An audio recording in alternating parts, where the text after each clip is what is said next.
और चलिए खबरें अब विस्तार से देखते हैं। मध्य प्रदेश में कोरोना की रफ्तार लगातार जारी है। प्रदेश में अब तक कोरोना के 24,437 मामले सामने आ चुके हैं। इनमें से 16,359 मरीज स्वस्थ हो चुके हैं, जबकि कोरोना से 762 लोगों की मौत हो चुकी है।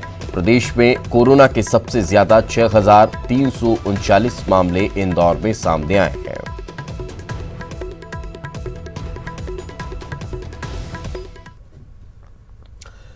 पुराने भोपाल सहित कई क्षेत्रों में लॉकडाउन लगाया गया है। 25 इलाकों में लॉकडाउन रखने वाला है। घरों में 20 लाख लोग रहने वाले हैं। कल रात 8 बजे से ये लॉकडाउन लागू किया गया है। 24 जुलाई तक लॉकडाउन का फैसला जारी रहेगा। सप्ताह में 2 दिन पहले से ही लॉकडाउन की स्थिति है। नगर निगम करेगा दूध, किराना जैसे जरूरी सामानों की सप्लाई। एसडीएम अपने क्षेत्र में लॉकडाउन पर फैसला ले सकते हैं। पीएचईएल के कुछ इलाकों में कल से 29 जून तक लॉकडाउन रहने वाला है। भोपाल पुराना शहर लॉक कर दिया गया है। ये अलग अलग तस्वीरें हम आपको दिखा रहे हैं। लॉकडाउन एक बार फिर लौटा है। पुराने भोपाल के साथ साथ कई और ऐसे इलाके जहां मामले बढ़ रहे हैं उन्हें लॉक किया गया।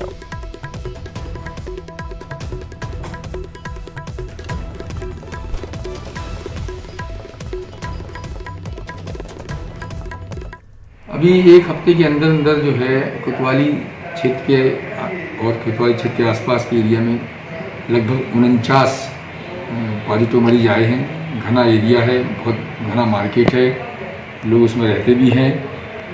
तो सभी डिपार्टमेंट्स के ऑफिसरों, व्यापारियों के साथ बैठ के मीटिंग की गई और मीटिंग के बाद विचार विमर्श ये फैसला किया गया है कि वहाँ पर एक करीब 5 दिन का एक लॉकडाउन किया जाए ताकि उसको चेन को तोड़ा जा सके। 2 दिन का लॉकडाउन ऑलरेडी कलेक्टर महोदय के आदेश से पहले ही से है। शनिवार और इतवार, बुधवार, गुरुवार और शुक्रवार का लॉकडाउन किए जाने का आदेश मेरे द्वारा जारी किया गया है। और इस तरह से 5 दिन जो है वह क्षेत्र जिसको बैरिकेडिंग करके चिन्हित कर लिया गया है और सबसे चर्चा उपरांत उसको 5 दिन के लिए लॉकडाउन का आदेश। तो चलिए चर्चा करते हैं और ज्यादा जानकारी के साथ हमारी सहयोगी रंजना हमारे साथ जुड़ चुकी हैं। रंजना, लॉकडाउन के बाद अब किस तरह की स्थितियां देखने को मिल रही है? व्यवस्थाएं आज सुबह से फिर किस तरह से मुहैया कराई जा रही है?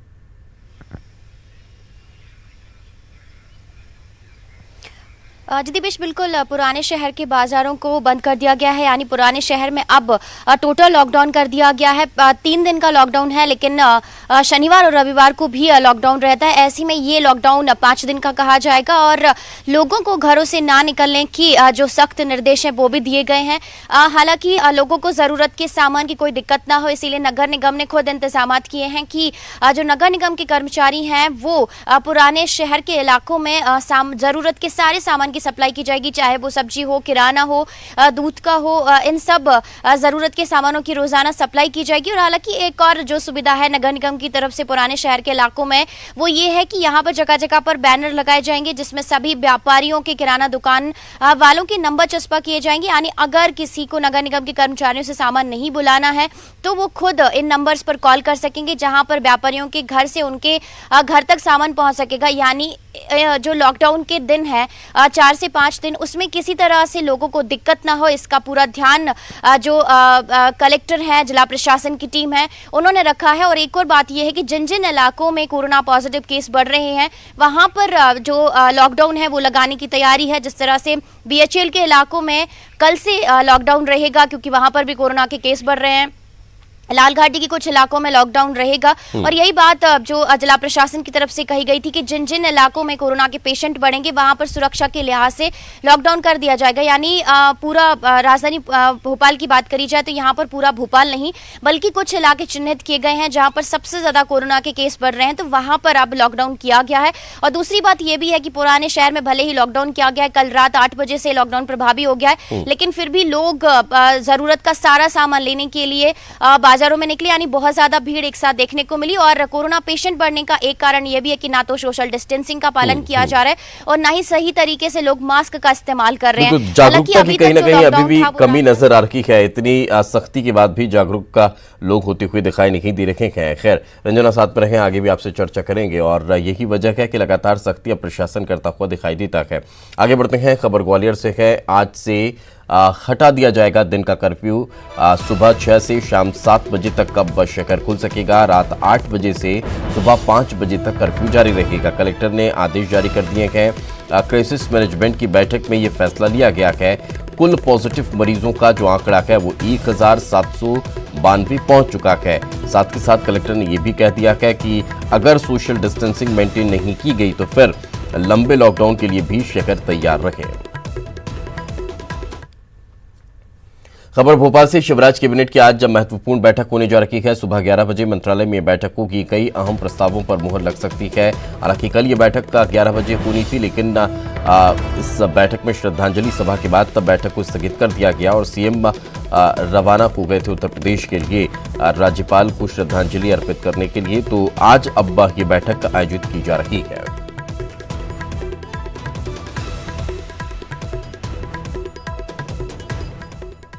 तो और ज्यादा जानकारी के साथ हमारी सहयोगी रंजना दुबे हमारे साथ जुड़ चुके हैं। रंजना, क्या कोई और नए प्रस्ताव इसमें जोड़े गए हैं?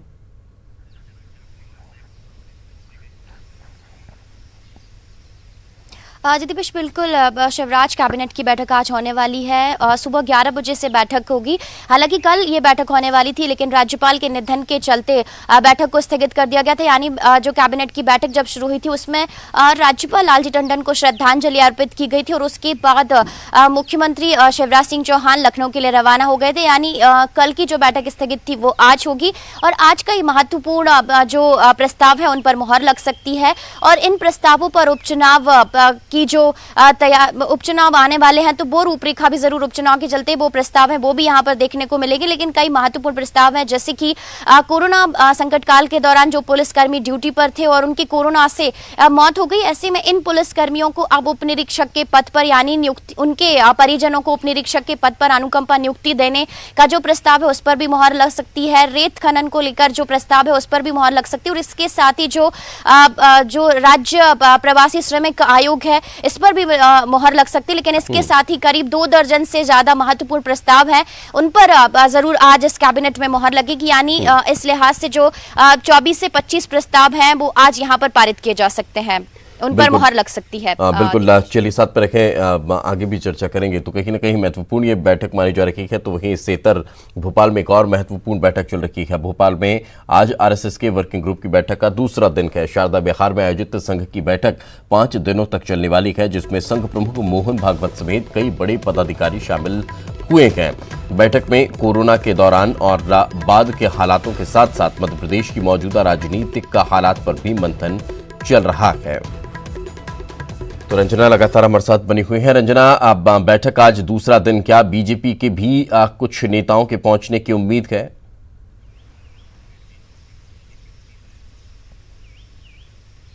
जी दिव्यश, बिल्कुल संघ की जो बैठक है वो राजधानी भोपाल में शारदा विहार स्थित संघ कार्यालय में हो रही है। हालांकि पहला दिन कल हो चुका है और अब 4 दिनों की जो बैठक है वो होनी, यानी आज दूसरा दिन है बैठक का। कल जिस तरह से कई महत्वपूर्ण मुद्दों पर चर्चा हुई थी बैठक में, उसी तरह से आज भी कई महत्वपूर्ण मुद्दों पर चर्चा होगी। हालांकि ये नियमित बैठक है जो कि हर 3 महीने में होती है और इसी बैठक के लिए इस बार भोपाल को चुना गया है। हालांकि कल जिस तरह से बैठक में चर्चा हुई थी आत्मनिर्भर भारत अभियान को लेकर, यानी अब आरएसएस भी इस अभियान में पूरी मुखरता से लोगों को जागरूक करेगी कि उनको स्वदेशी चीजों को अपनाना है, स्वदेशी का उपयोग करना है। दूसरी तरफ स्वदेशी प्रोडक्ट है वो किस तरह से देश में ही बने, मध्य प्रदेश में जो चीजें बनती हैं उसमें स्वदेशी बातों का ध्यान रखा जाए, यानी आत्मनिर्भरता में किस तरह से देश पूरा भारत आगे बढ़े, इसी बात को लेकर यहाँ पर चर्चा की जा रही है और लोगों को इसमें जागरूक करने के लिए भी अब आरएसएस की महत्वपूर्ण भूमिका रहेगी। तो दूसरी तरफ शिक्षा व्यवस्था को लेकर भी आरएसएस का पूरा फोकस है, यानी कोरोना संक्रमण संक्रमण के चलते जिस तरह से शिक्षण संस्थान बंद हैं, यहाँ पर स्कूल कॉलेजेस की बात करी जाए देश भर में, तो अब शिक्षण व्यवस्था को कैसे आगे लेकर जाना है, सुचारू क्लासेस चलवानी है, किस तरह से एग्जाम और इन तमाम पॉलिसीज को लेकर जो मंथन है वो बैठक में हुआ। इसके साथ ही जो दूसरे पौधारोपण अभियान है हरियाली बढ़ाने को लेकर, तो आज भी कई महत्वपूर्ण मुद्दे हैं जो कि इस बैठक में देखने को मिलेंगे, चाहे वो मिलने वाले हैं। और साथ ही साथ हालात मध्य प्रदेश की जो मौजूदा राजनीतिक हालात के उस पर भी मंथन होता दिखाई देगा। बहुत बहुत शुक्रिया रंजना इस तमाम जानकारी के लिए। चलिए वक्त एक छोटे से ब्रेक का है, ब्रेक के बाद जल्द हाजिर होंगे।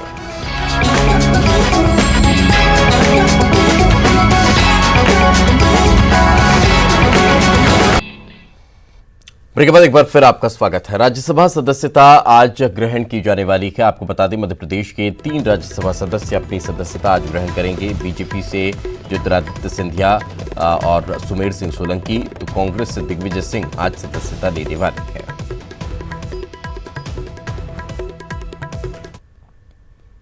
आगे बढ़ते हैं। प्यारे मियां के गुनाहों की लिस्ट लंबी होती जा रही है। नाबालिग बच्चियों से दुष्कर्म के मामले में एसआईटी की तफ्तीश में नए नए खुलासे हो रहे हैं। प्यारे मियां गन पॉइंट पर धमकाकर बच्चियों से रेप करता था। बच्चियों के बयानों से ये खुलासा हुआ कि एसआईटी आरोपी की बंदूक का लाइसेंस निरस्त कराने के लिए विभाग को पत्र लिखेगी। प्यारे मियां के 15 दिनों के कॉल डिटेल्स में भी कई खुलासे हुए हैं। आरोपी की 100 नंबरों पर सबसे ज्यादा बातचीत हुई है।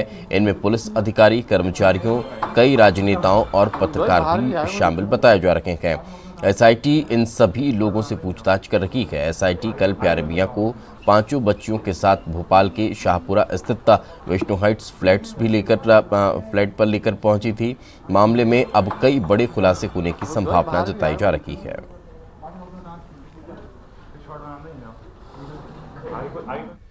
होशंगाबाद के इटारसी में आयुध निर्माण फैक्ट्री में तेंदुआ घूमता हुआ दिखाई दिया है। फैक्ट्री के कर्मचारी ने ड्यूटी के दौरान तेंदुए का वीडियो बनाकर अधिकारियों को इसकी जानकारी दी है।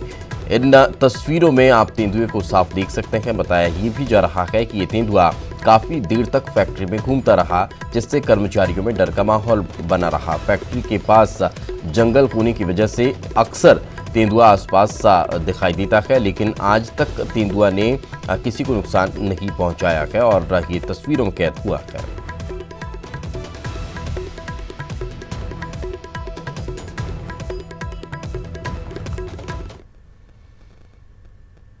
और इसी के साथ इस बुलेटिन में फिलहाल इतना ही। खबरें लगातार जारी हैं।